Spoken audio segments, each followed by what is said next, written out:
राजस्थान में उपचुनाव का बिगुल बज चुका है और हरियाणा की जीत ने एक अलग ही जोश भर दिया है बीजेपी के हर एक युवा कार्यकर्ता से लेकर बुजुर्ग कार्यकर्ता तक, नेताओं तक।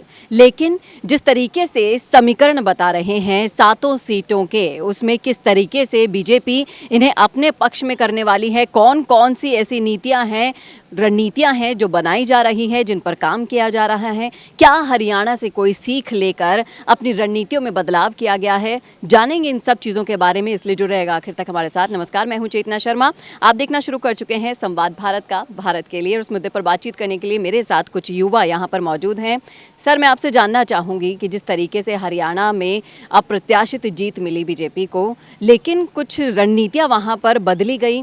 गैर जाट जो रणनीतियाँ थी उन्होंने कहीं ना कहीं अपना रंग दिखाया, जीत दिलाई। लेकिन क्या राजस्थान में वो रणनीतियाँ अप्लाई हो पाएंगी, क्योंकि यहाँ के जातिगत समीकरण कुछ अलग ही कहानियाँ कहते हैं। देखिए, जिस प्रकार से आप हरियाणा की बात कर रही हैं, तो हरियाणा में भारतीय जनता पार्टी की विचारधारा की और वहाँ कार्यकर्ताओं की वो जीत है। उसी के तर्ज पे राजस्थान में जो 7 सीटों पे उपचुनाव हो रहा है, तो हमारे जो कार्यकर्ता बूथ अध्यक्ष है या उससे नीचे का कार्यकर्ता है, भारतीय जनता पार्टी का प्रत्येक कार्यकर्ता और हमारे प्रदेश की पूरी टोली और हमारे माननीय मुख्यमंत्री जी के जो अभी सरकार जो कार्य कर रही है, उन कार्यों का भी इतना अच्छा असर है कि हम ये मानते हैं कि उपचुनाव में हम 7 सीटें जीतेंगे। और उसके लिए हमारी तैयारियां जो हैं, हम चाहे युवा मोर्चा की बात कर लें, महिला मोर्चा की बात कर लें, या किसी भी मोर्चे या भारतीय जनता पार्टी की बात कर लें, सभी लोग उपचुनावों के लिए लग चुके हैं। और हमारा एक एक वोटर तक पहुंचने का लक्ष्य है और हम घर घर जाकर के कन्वेंस भी करेंगे और भारतीय जनता पार्टी के पक्ष में 7 सीटें हम जीतें, उसका पूरा हम कार्य पे लग चुके हैं। जी, लेकिन जिस तरीके से कुछ सीटें ऐसी हैं, आप दौसा ले लीजिए, देवली उनियारा ले लीजिए, प्रत्याशियों पर बहुत ज़्यादा डिपेंड करेगा ये चीज़ कि वो वोट खींच पाएंगे या नहीं खींच पाएंगे। लेकिन जो सचिन पायलट की टीम है, जो डोटासरा के ज़ुबानी हमले हैं और इनके द्वारा फैलाया गया जो भ्रम है सरकार के प्रति, पर्ची सरकार कह लीजिए, या फिर मदन दिलावर और डोटासरा की जो जंग है आए दिन देखने को मिलती है, आपको क्या लगता है इन सब का असर आने वाले उपचुनावों पर पड़ेगा?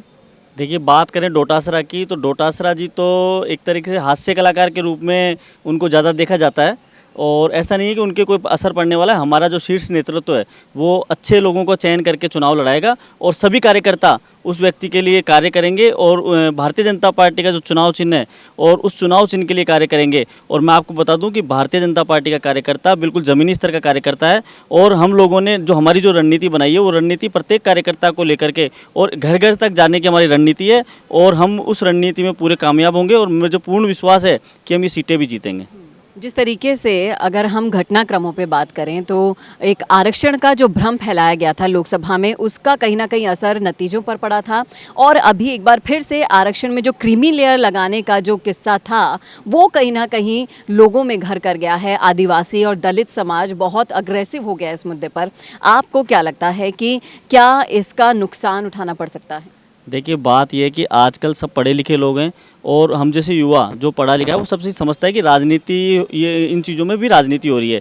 हरियाणा लोकसभा चुनाव में जो भ्रम फैलाया गया था, उसके बाद में जनता को समझ में आया और हरियाणा चुनाव में जनता ने बीजेपी के पक्ष में मतदान किया और बीजेपी की वहाँ प्रचंड जीत हुई। उसी प्रकार से राजस्थान का वोटर भी, एक आम वोटर भी समझता है कि चुनावों के समय में ही ऐसी बातें क्यों आती हैं निकल के। तो ये सब चीज़ें राजनीति है, तो वो समझते हैं। और मुझे ये पूरा विश्वास है कि भजन लाल सरकार और हमारे प्रदेश नेतृत्व जिस प्रकार से कार्य कर रहा है और आम जन के बीच में हम लोग जा रहे हैं, अभी सदस्यता अभियान हो चाहे हमारा कोई भी कार्यक्रम हो, हम आम जन तक पहुंच रहे हैं और जिस प्रकार से वहां हमें उत्साह दिखाई दे रहा है लोगों में, तो भारतीय जनता पार्टी के पक्ष में अब की बार 7 सीटें उपचुनाव की भारतीय जनता पार्टी के पक्ष में आने वाली हैं।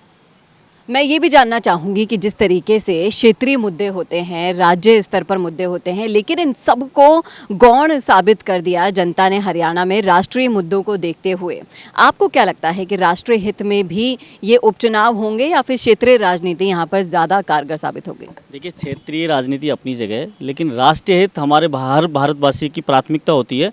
और मैं ये मानता हूँ कि हम जैसा युवा जो चाहे कॉलेज में पढ़ता होगा या किसी भी फील्ड में काम करता होगा, जो करता है तो देश के लिए, क्योंकि जिस प्रकार से नरेंद्र मोदी जी अपने देश का नाम कर रहे हैं पूरे दुनिया में, आज भारत देश की एक अलग तरीके से देखा जाता है, एक पावरफुल देश के रूप में देखा जा रहा है। तो एक देश के गर्व के विषय है, तो उस चीज़ को भी इसमें राजनीति से वो चीज़ जुड़ी है। और मेरा ये मानना है कि हर युवा क्षेत्रीय मुद्दों के अलावा देश हित के मुद्दे भी ध्यान में रखता है।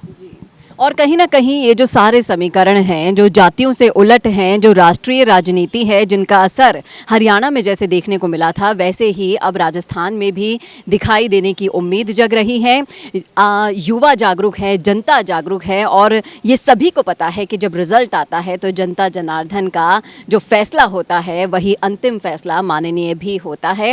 होगा क्या, ये तो भविष्य के गर्भ में है, लेकिन ये सारे आंकलन, ये समीकरण किस तरीके से फिट बैठेंगे उपचुनाव में, ये तो आने वाला वक्त बताएगा। लेकिन आप ज़रूर बताइएगा कि इन मुद्दों पर आपकी क्या राय है, क्या सोचते हैं आप, लिखिएगा कमेंट बॉक्स में।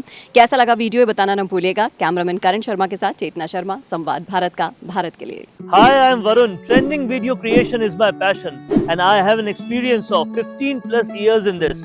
Nowadays, I have observed that videos in natural background like in gardens, restaurants or cafeterias, in conference room or hotel lobbies, etc. are getting more engagements and clicks. I myself created few and they worked so well. If you are also looking for an engaging video in this type of natural background for your business promotion, I'm here to help you out. My packages come with variety of services like image insertions, clip insertions, logo insertions, text overlays, etc. Go check them out now. Feel free to ask anything before ordering with me. Hope we join hands soon.